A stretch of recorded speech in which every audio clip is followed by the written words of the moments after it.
So I have to confess, I am a procrastinator. Uh, Ever since I can remember, being at school, uh, I would put things off to the last minute, whether those were homework assignments, group assignments, presentations, papers, projects, whatever it was.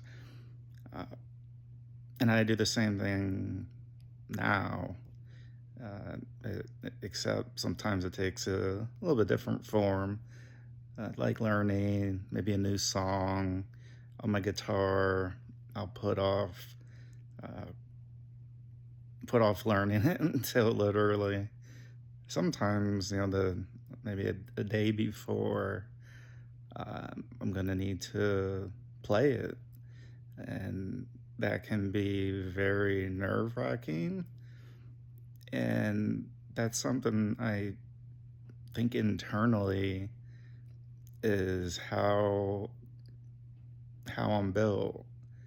And another way that I procrastinate is, looking at all the different ways of trying to maybe mask some of the anxiety, the depression that I have, the seasonal affective disorder, the changing of the clocks. It's dark a lot more. Wake up when it's dark, get finished with work when it's dark, and just adds a layer of tiredness.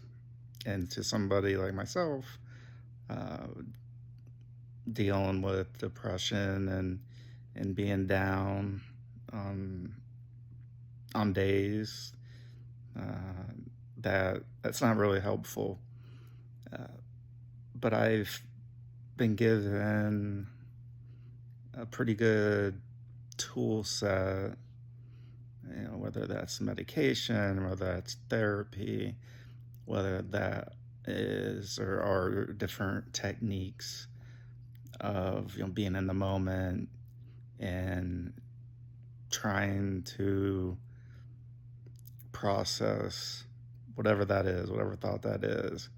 If it's something in the past that's happened, whether that is maybe a previous job, a previous relationship, or it could be something in the future.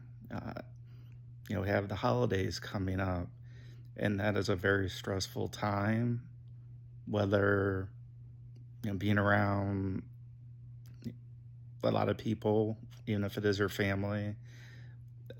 It can just be exhausting mentally, and it can take our mental health gas tank and drop it lower and lower. and and that is something I've just had to learn to.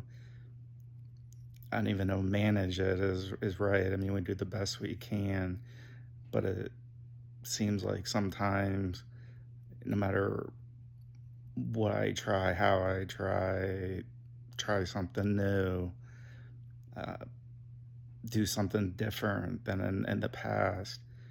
Sometimes it doesn't matter. We just have a tough time. And so for me, with the depression and the seasonal affective disorder, and then you add in holiday gatherings, multiple households, and it just can be exhausting. Whether you're traveling somewhere that's close by, that is far, whether you're driving, or you're taking a train, or taking a bus, whether you're taking an airplane, those things can just add to just taking our emotional gas tank down. And so today I did something that I have been probably put off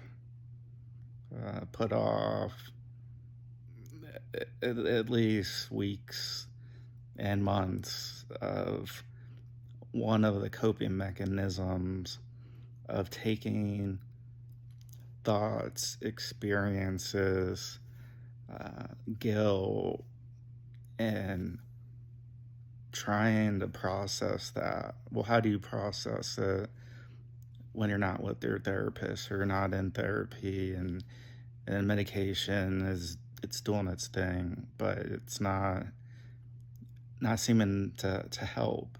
And it seems like everywhere you turn, you get negative feedback. Whether you apply to multiple jobs and then you have interviews and you hope that one of those comes through, and then none of them come through.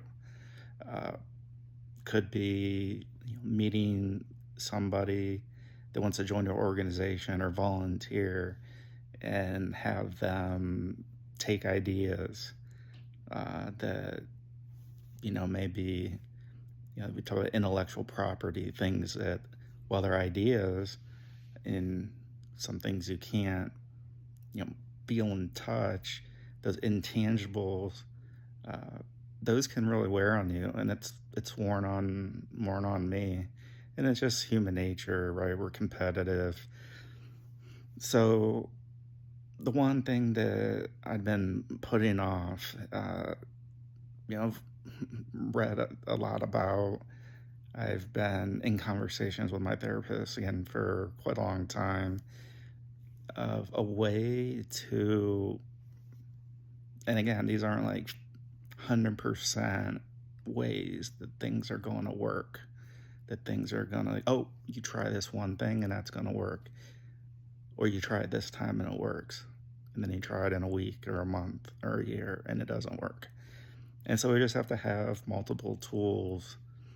And again, for me, procrastinating's not not helpful sometimes, and this is one of the ways. So I have written a couple books, and so when I bring this up, somebody might be going, "Well, you wrote two books, so you had to have had deadlines, and yeah, at times you had proofreaders and all these things." And while that's the case, I need deadlines. I need that type of structure.